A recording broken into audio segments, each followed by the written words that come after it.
This video is the start of the more advanced part of the using your guidance feelings method. In this video, we're going to use the negative opinions that we have about the people around us to help us emotionally link back to a specific childhood memory, and then raw out the animalistic feelings associated with that memory. But first, we need to use a bit of common sense. Just watching these up and coming videos and not applying the methods is safe to do. Or applying the methods and roaring out the animalistic emotions that the method is designed to conjure up is also safe to do. But applying the methods in the up and coming videos and not roaring at the end of the process just because you may feel silly in doing so will trap those animalistic feelings in your body where they will stay until you find a way to get rid of them. Which is why I put so much emphasis on roaring out your emotions, as it's a healthy way to get rid of intense anger and rage without involving anybody's help in your life to take it out on and bully. I encourage you to watch these methods in one of the two safe ways. If you have no intention of roaring out your emotions, then please don't apply these up and coming methods until you reach a point where the sweeper part of you loosens its grip and you're willing to give the roaring out your emotions method a try.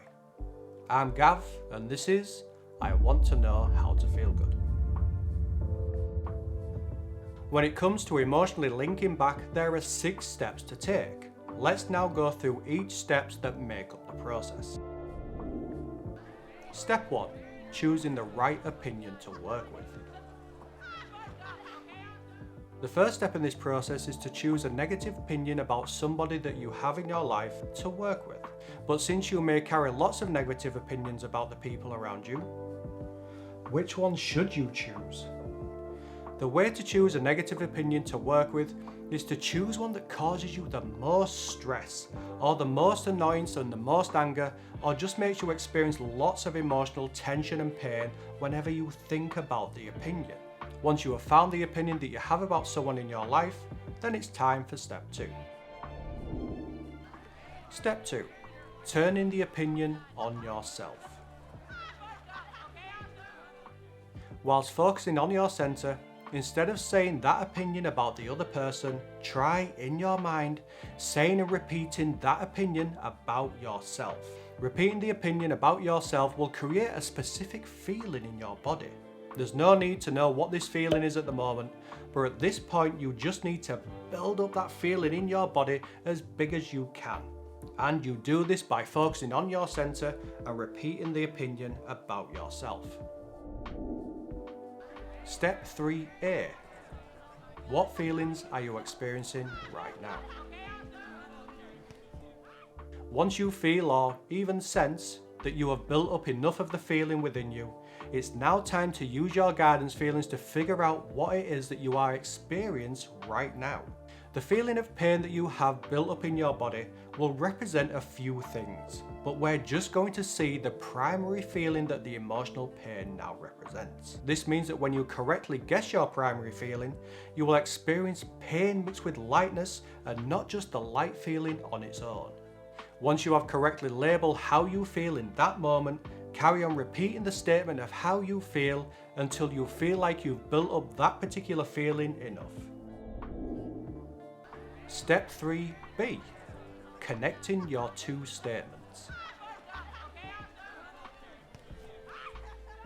So at this point, you have the opinion that you started out repeating to yourself, and now you know how you feel about it.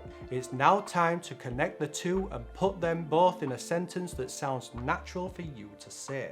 For example, if your opinion was, I am hopeless at everything I do, and the feeling that you discovered about this opinion was that you felt vulnerable, you would put the two together, which becomes, I am hopeless at everything I do, and that makes me feel vulnerable. Carry on repeating this new statement to yourself until you have reached the high point of the feeling that it creates. Step 4. It's now time to let your emotional self take over.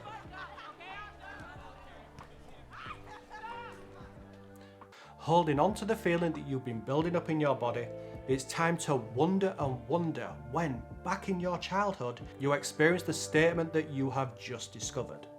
So using the example that we've just been using, you would focus on your center and ask yourself, when in my childhood did I feel that I was hopeless at everything I did, and that made me feel vulnerable? And that's it. Keep on repeating this one statement to yourself and let your curiosity build up within you. Your role at this point isn't to find out the answer to this question, so there's no need to feel any pressure to find the answer, as it's now the job of your emotional self to give you the answer, and it will do this by giving you a thought of a childhood situation popping into your mind. Your role here is just to focus on your center and repeat the question to yourself and wonder when you experienced this in your childhood, and to look out for a childhood situation popping into mind, which might be subtle, but no matter what it is, that is what your emotional self wants you to work with. This process can take as little as 5 minutes or up to 20 minutes or more. Step 5.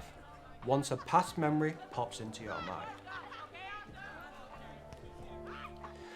No matter what memory pops into your mind, as long as it's a memory from your childhood, then this is the memory that your emotional self wants you to work with. Let's say that a memory popped into your mind about having to speak in front of your classroom when you was a child, and all the kids in class all laughed at you. You would repeat to yourself, when I had to speak in front of the class, I felt I was hopeless at everything I did, and this made me feel vulnerable. And as you focus on your center, repeat this statement until you either feel like you've built up enough of that feeling that is created, or you sense that you've repeated it enough, as at this point it's time to move on to the final stage before you roar out your emotions. Part 6. Getting in touch with the animalistic part of you. Once you feel that you've said the statement enough and built up the feeling enough within you, it's time to carry on repeating the statement. But at the end of the sentence, you're going to say, and what does the animalistic part of me think about this? So using the example that we've just been working with, you would focus on your center and repeat, when I had to speak in front of the class, I felt I was hopeless at everything I did, and this made me feel vulnerable. And what does the animal part of me think about this? As you ask what the animalistic part of you thinks about this, you aren't asking as though you're going to get an answer popping into your mind. And you aren't asking for its opinion at all. It's more like you're asking this question to let this part of you loose. And as you repeat this statement to yourself, and you've invoked the animalistic part of yourself, you will either feel anger building up within you, or emotional tension that represents anger building up within you. Once you have built this feeling of anger up enough, step into your roaring room as half you and half animal, see the situation happening in your mind in front of you, feel the emotion in your body, and begin roaring in the way shown in the last video. And as you do, repeat in your mind, and what does the animalistic part of me think about this? As this will open an internal door for you, so you can roar out all that pure rage, so much so that it shakes this world to its very core. I'll end by saying that this is the stripped down process to follow, to use your projected answers to emotionally link back to specific childhood events. In the next video, we'll go through each of the steps in more detail, as any change we have to make in life is easier to take on board if we understand why we're being asked to make those changes. With that said, thank you so much for watching, and I'll see you in the next video.